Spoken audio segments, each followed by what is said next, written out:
But a rock, how can a rock have a spirit? Rock has a spirit.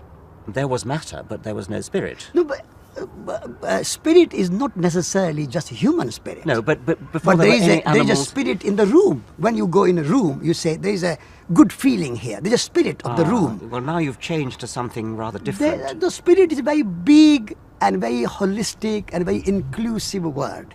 It is not defined in a one particular way. So when you go in a room, you can say the tree has a spirit. A rock has a spirit. It's a living rock for me. It's alive. The earth is alive. So the tree is alive. It's a human.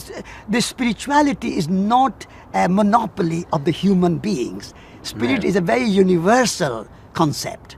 About this is that you seem to me to be switching from one place to another, and it sounds as though you're using the same, indeed you are using the same words, Yeah. but they mean something very different. The spirit of law is one thing. A spirit when you go into a room is another thing. Yeah. The spirit in the tree Is another thing. is another thing, and probably, in my view, nothing. So don't you think you run the risk of being misunderstood by people who will think that you're talking about ghosts, for example, I mean, in trees? No, or... I'm not talking about ghosts. I'm but don't you talking run the risk of being about misunderstood? the quality. I'm talking about the quality. Like human beings have body, senses, organs, all the things we have, which anybody can understand. But there is a quality of a human being, which is very unique to each and every human being. And now that is spirit. So quality cannot be measured. Quality cannot be analyzed. Quality cannot be defined. It's something you feel, you understand. Like your friendship. You cannot measure how much friendship I have or how much respect I have. You cannot measure it. But that's a kind of quality. And I call qualitative aspect of reality spiritual and quantitative aspect of reality material. That's It's one thing to talk about a spirit of a human, and Yeah. that humans are so complicated that Yeah. that could mean all sorts of things. But you also said that rocks have a spirit, and that's, again, where you lose me. I fear that that's a misuse of words, because it's taking two very different things, a highly complicated thing like a human, or indeed a dog or a kangaroo, which has a complicated nervous system. But a rock, how can a rock have a spirit? rock has a spirit. A lump of clay, you put it in the hands of Bernard Leach, and he turns into a beautiful pot. There's a spirit of the pot coming out of that clay. So let us not define the word spirit in a very narrow way. Let's understand the word spirit in a very broad way. And the broad meaning of the spirit is that what is the quality of the clay? What is the quality of the rock? What is the quality of a tree? What is the quality of a human being? What is the quality of a law? Anywhere there is a quality and there's a quantity. There's a physic, there's a metaphysic. Those two work together. If you separate them and you just bring spirit as a kind of human domain or a kind of some other domain, then you are reducing spirit to a very low level. Whereas there's a universal spirit. The universe has a spirit. Oxford has a spirit. When you come to Oxford, you feel something different than if you were in London. So spirit is the quality of the place. Well, I can appreciate that on a kind of poetic level, and I can sort of, at a poetic level, if I'm walking through Western Ireland or something, Yeah. I can feel something you could call a spirit of it. But I think I want to use words more precisely and say that the character of a person, the thing that a person has, that Henry Moore has, for example, which he may then impose upon the rock with his chisel, is a different kind of thing from the spirit which a place has or a rock has. And I worry that you define things so broadly that you confuse by using the word in such widely different ways that it doesn't actually mean the same thing. Yeah. It doesn't mean the same thing, but it still has a kind of, when you say human spirit, and other times you say spirit of the law, and other times you say universal spirit, of course it has a different meaning. So I'm not saying that it's the same meaning, When you say there's a friendship between husband and wife, and a friendship between a father and son, and friendship between two other unrelated individuals, there are different kind of relationships. Nevertheless, there's a friendship. So in the same way, I would use the spiritual quality of everything in a broad way. I'm not a scientist, I'm a philosopher, or to some extent I'm an environmentalist. I want to understand the quality of everything. And because we have become so materialistic and we are not having regard to the spiritual aspect of everything, we use the matter in a very disrespectful way. And therefore we are not even materialists because we don't use the matter with respect. If we consider the rock has spirit, tree has spirit, we will have a kind of respect for the rock, for the forest, for the rivers. We will not pollute them. We will not destroy them. We will not create global warming if we had a spiritual attitude towards the universe. We will have a kind of humility, ecological humility, because we have a spiritual values. But when we see matter without spirit, like a spiritless matter, then use it as you like. It's just for the human use. What's the point in it? And therefore we destroy the forests, we destroy the oceans, we destroy the rivers, we destroy the land, we kill the animals, we become so cruel. So spirituality gives you a kind of humility. That's why I want to use the word spiritual in a very broad sense and not in a narrow sense. Well, let's end as we began, with agreement. I want to agree with you very strongly. We do not want to pollute the world. We don't want to cut down the forests. Yeah. We don't want to cause global warming. We want to avoid all those things. Yeah. But my way of expressing why we don't want to do it is by looking into the future and saying this is what will happen if we do that. Yeah. This will be a terrible, terrible disaster. And I can express that Yeah. without saying that the rocks have a spirit and the trees have a spirit and the world has a spirit. Yeah. So we end up agreeing, though we use different language for doing so. Yeah. Only problem what you are saying in that is that we end up taking care of the earth and not polluting the oceans and cutting down the forest because of the fear of some kind. Because we are afraid of global warming, or we are afraid of the end of human civilization, or something like that. Whereas if you have a spiritual attitude towards the universe, then you take care of the earth, not because of the fear of the end of the world or end of civilization, but because of a kind of love and respect for the earth. So I'm with you on the respect and on the love. I don't want to do it out of fear. I want to do it out of love Yeah. and respect. Yeah. I worry about spiritual, though, because that suggests to me something supernatural, almost superstitious. Is there a danger that you'll be misunderstood to be talking about something supernatural, sort of magical? I hope not, because supernatural is not same as spiritual. Okay. Supernatural or superstitious means that you are living in some kind of delusion, some kind of made up thing. Whereas when I say spiritual, I mean that we don't only look at the surface, on the superficial level, but we look at the level of the meaning. When you bring the meaning into your understanding and into your dialogue and your discourse, then it becomes bigger and a broader discourse. Whereas if you limit it to just the physical protection, then it is limited. But it is not supernatural, because everything is natural. Whatever is born and whatever will decay is natural. So we are natural. Human beings are nature too. Nature is not out there. The trees and the rivers and the mountains are nature, and human beings are not nature. We are nature too, because anything and everything which is born and which will decay and die is natural. So we are born and we will die, therefore we are natural. So there's nothing in supernatural or supranatural or superstitious in spiritual. Spiritual only looks at the quantitative and qualitative aspects of reality, and that's holistic.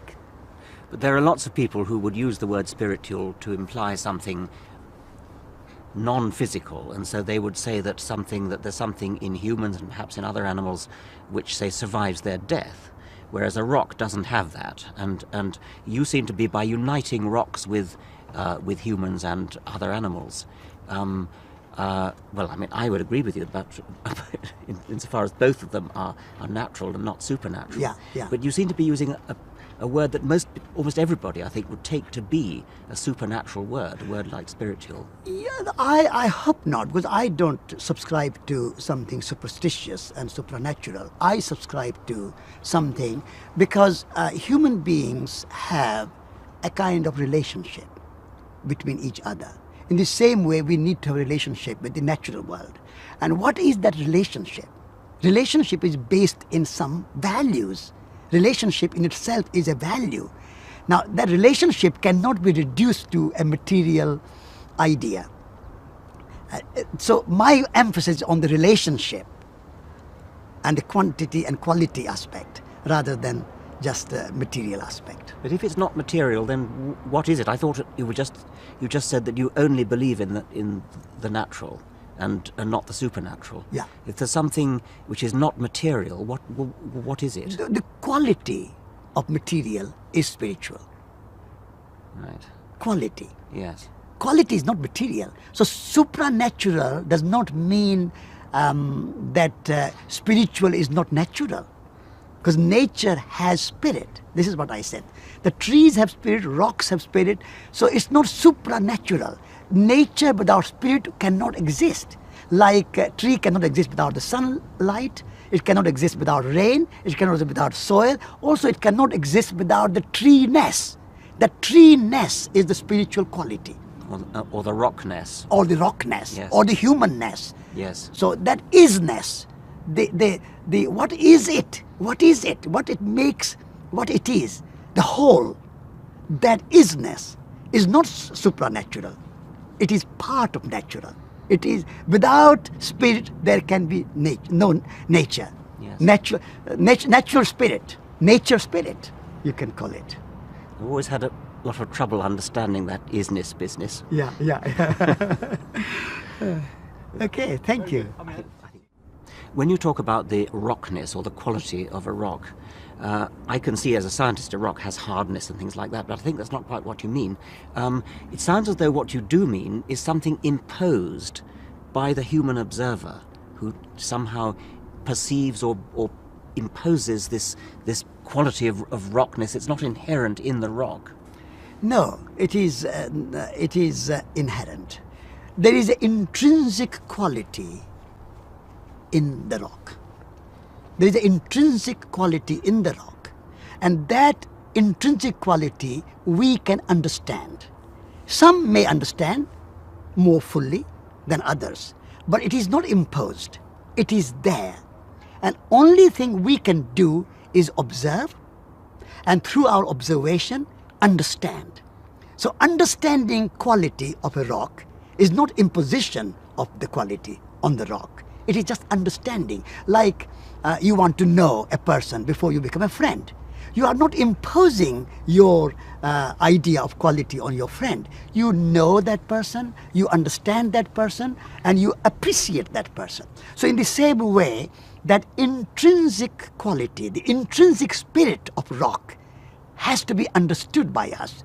And some of us may understand better than others. We cannot all be at the same level of understanding.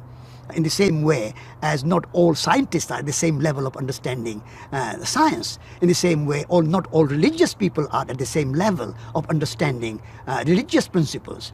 So in that way, different people may understand the spirit of the rock at a different level. But the spirit is intrinsic and innate and inherent in the rock. And it's was not there imposition. in rocks before there was anybody to appreciate it? Absolutely, Okay. absolutely. Okay. Yeah. Right.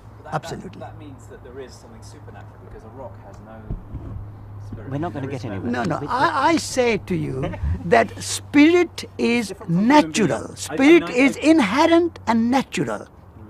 You are standing there as a human being. You have intrinsic spiritual qualities of compassion, of friendship, I of wouldn't call them relationship. spiritual. Huh? I wouldn't That's, call them spiritual. they That's are different. spiritual. What would you call them? There are two words, Compassion. material and spiritual. Compassion, I would call them. The they're in- things the- that, Yeah, you but know, that is invisible quality is spiritual and visible quality is physical. That's how. It's not invisible once I act on it. I mean, then it doesn't become. For me, doing is more important than any kind of thinking. If I'm compassionate to somebody, then it becomes visible. Yeah, but only visible, only. No. Yeah, intellectually maybe you can say this is compassion, but as a person you are compassionate even when you are not expressing your compassion to anybody.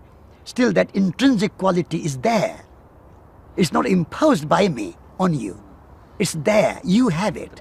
And when you act upon it, I understand it. I mean, I can see that there are qualities in human beings that remain there, and even though they're not being acted upon, I can see that that's different with a human being. With a rock or a tree, it hasn't got anything other than it hasn't. It's not conscious. It's not. This is how our minds are conditioned to think that spirit is a human domain and human monopoly. It is not. Let me have a go. Yeah. The rock, we know as scientists, has a crystalline structure, Yeah. and there are molecules, Yeah. atoms, Yeah. with a certain spacing in Yeah. in the crystal, and we know about the energy in the nucleus of the atom and so Yeah. on. But to say that it's spiritual implies that there's something like, say, the spirit of a human when they're in love or when they're angry, and it's misleading and confusing to use the word for a rock, which, unless you really think that rocks have feelings like being loving and angry and hurt and things like this. No. The rock spirit is not the same as the human spirit. But a rock is crystals. A rock is But atoms. there is a rock quality in the rock. Well, that's a matter of assertion. I mean, you are now simply asserting that. Asserting, I'm understanding it. This is my understanding. Okay. This is my understanding. The rock has an intrinsic quality. And that intrinsic quality is irrespective of human interpretation or human understanding or human knowledge. Irrespective of it. Like a flower in the forest is beautiful. Even if nobody has gone to see it, nobody has ever photographed it, nobody has ever appreciated, yet that flower is there, beautiful. That beauty in itself is intrinsic quality of the flower. In the same way, the rock has its own intrinsic spirit, and that is there.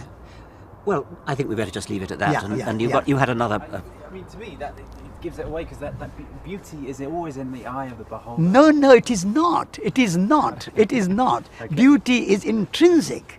No, it isn't. It is. It's not in the eyes of the beholder. Yes, it is. No, it is. Yes, it is. No, it Sorry. is. Okay, I mean, I'm really interested to know. Because how do you know this? Huh? I believe I'm as passionate as you in loving living things and Yeah. wanting to save them and stopping them going extinct and things like Yeah.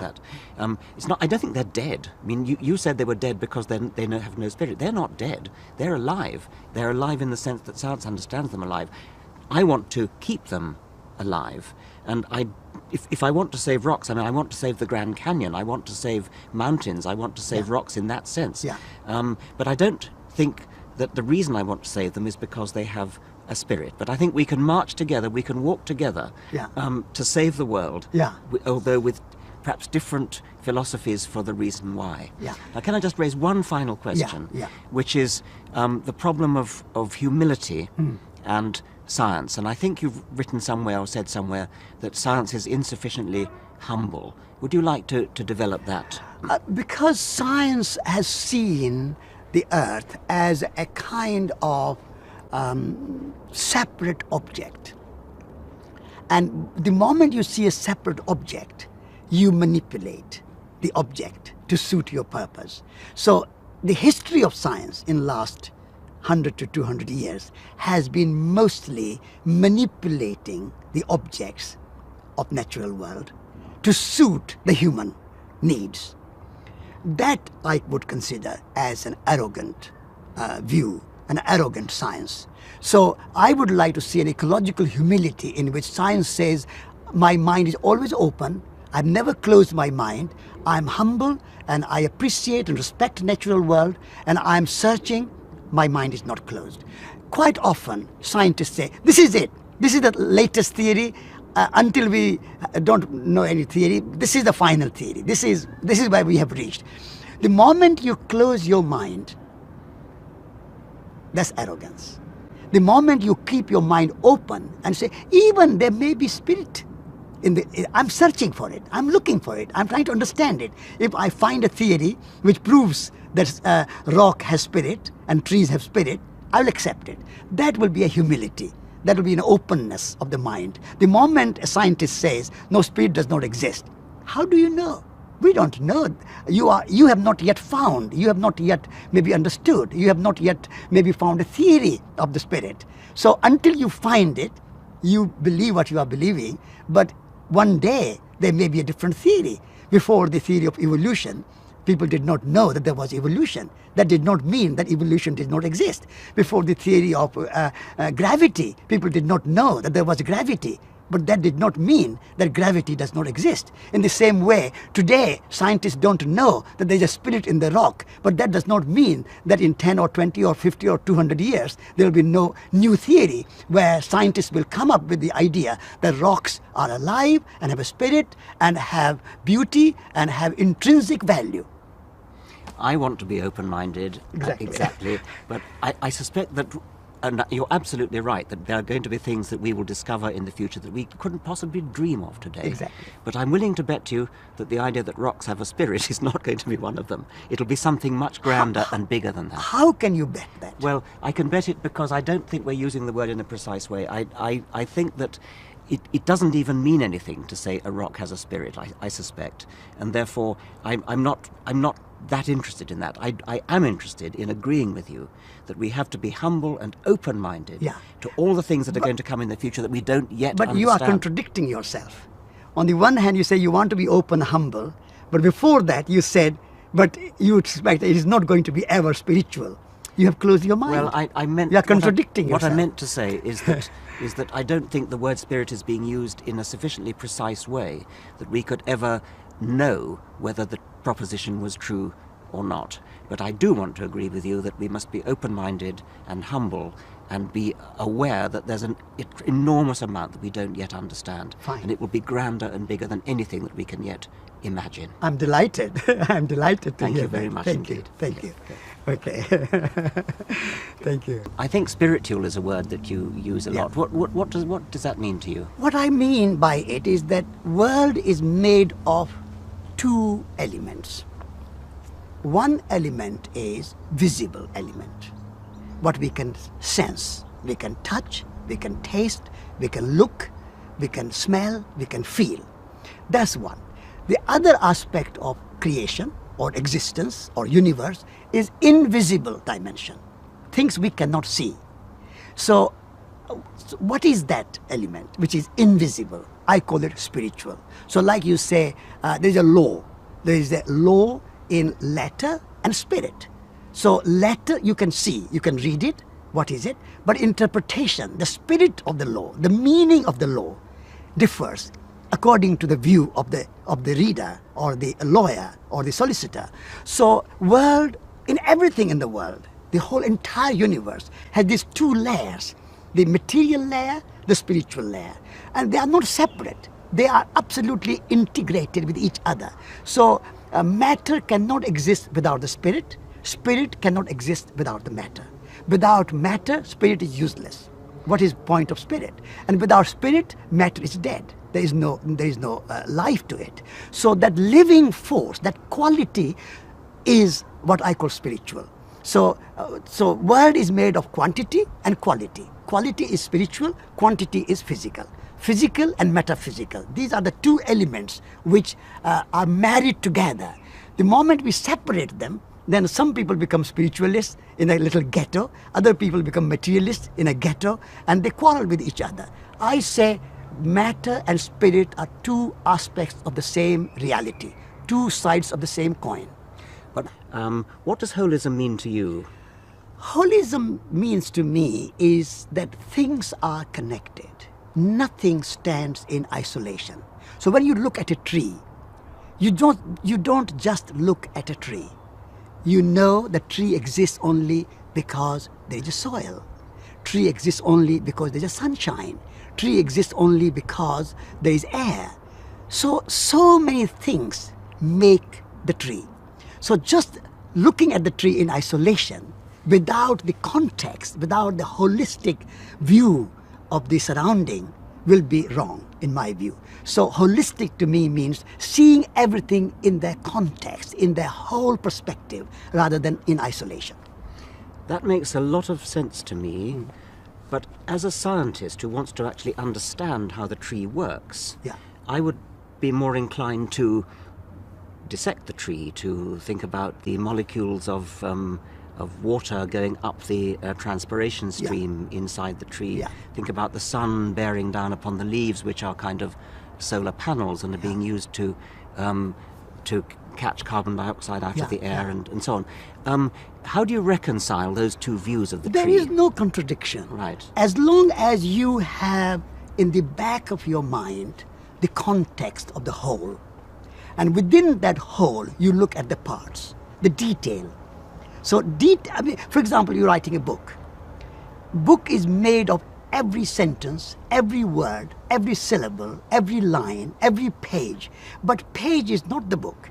You have to see the book in the context. But you cannot see the book in the context without reading the page. You cannot read the page without reading the sentence. You cannot read the sentence without reading the words. So details are important, but they are only important within the context of the whole. So if people don't take the holistic perspective and only reduce the book to a page or to a title, then that I would say is wrong. But if the title is to understand the whole, then that reducing the science to its particulars will be useful. So in my view, there is no contradiction. Right. I would think I'd put exactly the same thing, but I'd probably use the word hierarchy and say that there is a hierarchy of units within units within units. Yeah. And in order to understand something, at any given level, there's no point going too far down into the details. Yeah. So if you're, say, trying to understand how a computer works, for example, Yeah. you know that the computer actually consists of integrated circuits, transistors and so Yeah. on, Yeah. but it doesn't really help you. What you do is you think in terms of large units of software interacting with each other, Yeah. whereas if you're an engineer who's trying to repair the computer, Yeah. well, if you're trying to repair the computer, you might well actually take out a whole integrated circuit board, in fact. Yeah. But finally, you would agree that you can reduce it down to ones and noughts, high voltage, low voltage states in a whole lot of integrated circuits. Yeah. So that there is an explanation at all levels, but we have to think hierarchically. I would not think hierarchically. I would think more in terms of network. So things are not higher or lower, but they are spread like a network. So when I say holistically, network is a good example for that, because one unit will not stand by itself, because it will fall down, it will break down. So in the same way, for example, if you take the tree, as I said in the example, tree is made of this network of elements which make the tree. If you take the sun away, the water away, the soil away, the gardener away, the forester away, there will be no tree. Tree is made of so many other elements which are not tree. So tree is made of non-tree elements, and that's why holistic view of the world is a kind of context within which particular detail, particular aspect you can understand better. Yeah. Otherwise you are working. Why we have in the world today so much trouble?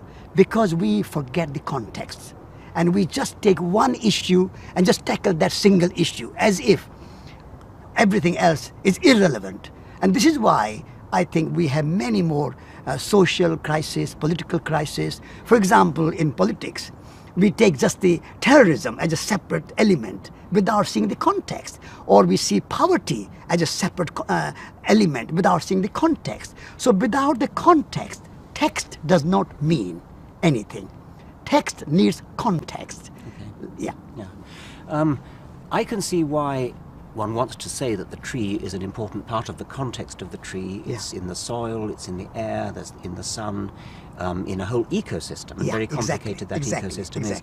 I'm not sure it's helpful to say that that's all part of the tree, however. I mean, that, to me, that's a slight misuse of language, because although the tree is sitting in a context, which is an ecological context and a soil context and so on, it's not actually part of the tree. You wanted to reserve the word tree for the wooden thing which has roots in the ground and has leaves at the top and is planted in the ground. Yeah, but that's too simplistic.